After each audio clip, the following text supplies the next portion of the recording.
আমাদের অনেক সময় এই হাতের এই জায়গাগুলোতে ব্যথা হয়, আঙুলগুলোর এখানটাতে বা এই জায়গাগুলো আমাদের মুঠো করতে গিয়ে বা আঙুলটা এরকম আটকে যায়, খুলতে অসুবিধা হয়, এই ধরনের প্রবলেমগুলো হয়। তো সেগুলোর জন্য এই আউচ কার্টের মাধ্যমে হ্যান্ড এক্সারসাইজ একটা করতে পারেন। এই আউচ কার্টটাকে নিয়ে, যদি এটাকে আউচ কার্ট উডেন স্ট্যান্ড বলে, তো এটা এরকমভাবে একবার, এরকমভাবে একবার, এইভাবে যদি জাস্ট ঘুরতে ঘুরতেই, কাজ করতে করতেই যদি এটা করা যায়, এটাতে হাতের এই প্রেশার পয়েন্টগুলো কিন্তু ঠিক থাকে।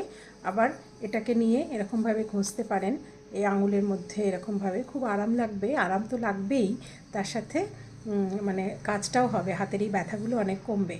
এটাকে এরকমভাবে নিয়ে এরকম করে জোরে প্রেশার দিতে পারেন, আবার ছাড়তে পারেন, এটা খুব তাহলে কাজে দেবে। এটা যে কোনো দোকানি মেডিসিন শপে গেলেও পেয়ে যাবেন, এবং খুব একটা দামি জিনিসও নয়। তো ঘুরতে ফিরতে আমরা এই এক্সারসাইজটা করতেই পারি।